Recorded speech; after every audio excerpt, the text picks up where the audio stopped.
Odin white beard pirate का एक formal division का कमांडर था और रॉजर पायरेट का एक सदस्य होने के नाते ओडिन एक ट्रिमेंडस अमाउंट ऑफ पावर को होल्ड करता था। ओडिन की डेथ के बाद कई सालों तक व्हाइट बियर्ड ने सेकेंड डिवीजन कमांडर के रूप में ओडिन की जगह को खाली रखा था। व्हाइट बियर्ड ने एस को न्यू सेकेंड डिवीजन कमांडर बनाया क्योंकि व्हाइट बियर्ड की नज़रों में एस एक एरोगेंट लड़का था, पर वो काइडो को हरा सकता था जिसे कि ओडिन कभी हरा नहीं पाया। पर सच्चाई हम सबको पता है कि ओडिन काइडो से हारने का एकमात्र कारण यह था कि कुरोजुमी हिगुराशी ने ओडिन को काइडो को ख़त्म करने से पहले ही उसका ध्यान भटका दिया था। ओडिन की ताकत ने काइडो पर एक ग्रेट इम्प्रेशन छोड़ा था, जो अपनी मौत के 20 साल बाद भी ओडिन को एम्परर्स व्हाइट बियर्ड और शैंक्स और पायरेट किंग गोल्डी रॉजर उनके बीच में लाके खड़ा करता है।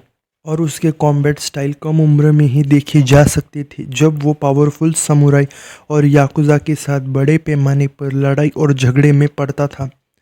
और उसके सबसे रिमार्केबल फीट में से एक है कुरी में शांति बहाल करना, जहां उसने आसुरा डोजी और उसके अंडर काम करने वाले खतरनाक क्रिमिनल्स को अकेले ही हराया था। जैसे कि ओडिन ने खुद एडमिट किया है कि उसके पास सेलिंग और नेविगेशन की कोई भी नॉलेज नहीं है। फिशमैन आइलैंड पर ओडिन रॉजर के साथ सी किंग्स की आवाज़ को सुन सकता था और जू के पास भी एक आवाज़ सुन सकता था।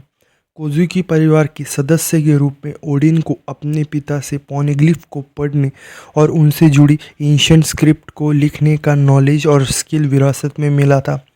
ओडिन एक कैपेबल फिलोलॉजिस्ट था जो उसी एंशिएंट स्क्रिप्ट को शैंडोरियन गोल्डन बेलफ्राई बेल पर रॉजर के मैसेज को लिखने में काबिल था।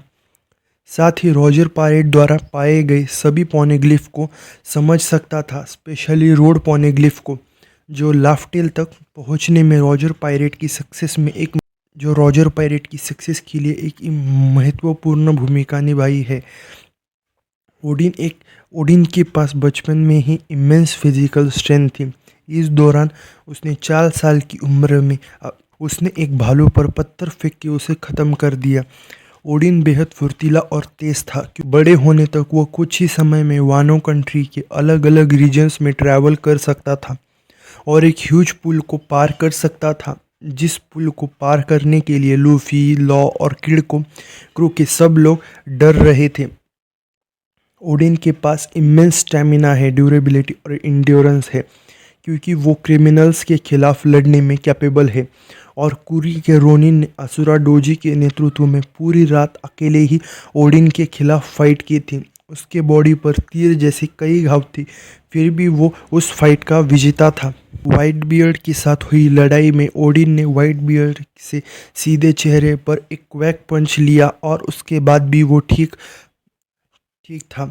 और इसके अलावा उसने मोबी डिक द्वारा खींची गई एक जंजीर को पकड़े रखा था और 3 दिनों तक बिना किसी सेफ्टी के न्यू वर्ल्ड के ओशन में कई खतरों का सामना किया। ओडिन ने अपने प्राइम से पहले जब वो रॉजर से मिला, उसके डिवाइन डिपार्चर जिसमें ऑर्नामेंट हाकी और एडवांस कॉन्करर हाकी इम्ब्यूडेड थी, उस अटैक से ओडिन कुछ मामूली चोटों के साथ जख्मी हुआ था। काइडो के खिलाफ अपनी लड़ाई में ओडिन को उसकी ब्लास्ट ब्रेथ ने सिर्फ एक बार नहीं बल्कि 2 बार मारा, उससे भी ओडिन को ज़्यादा डैमेज नहीं हुआ। वेपन्स, ओडिन के पास 2 ग्रेट ग्रेड रैंक म्यूटो स्वॉर्ड थी। अमीनो हबागिरी कहा जाता है कि ये तलवार स्वर्ग को भी काटने में सक्षम है, और इसकी सिस्टर एन्मा कहा जाता है कि ये तलवार नरक के निचले भाग को काटने में सक्षम है। और ये तलवार वानो के ग्रेटेस्ट स्वॉर्ड्समैथ कोजुकी सुकियाकी और शिमोत्सुकी कोजुबारा ने बनाई है। ओडिन 2 स्वॉर्ड स्टाइल, ओडिन बेहद ही स्किल और पावरफुल स्वॉर्ड्समैन था और ओडिन 2 स्वॉर्ड स्टाइल को पोजेस करता था। लेजेंडरी स्वॉर्ड एन्मा और अमीनो हाबागिरी को चलाने में उसके पास एक्सट्रीमली टैलेंट था। According to Odin 2 sword style सबसे ग्रेटेस्ट स्वॉर्ड स्टाइल है। यहाँ तक कि 9 साल की उम्र में भी ओडिन पहले ही इतना स्किल स्वॉर्ड्समैन था कि उसने पूरे याकुजा के खिलाफ वॉर छेड़ दिया था। 18 साल की उम्र में ओडिन ने एक ही हमले में मैस्यू माउंटेन बोअर को मार गिराया था। एडवर्ड न्यूगेट के साथ हुई लड़ाई में ओडिन उनसे भिड़ने में सक्षम था और एडवर्ड न्यूगेट के कई वंश उन्होंने खाए थे।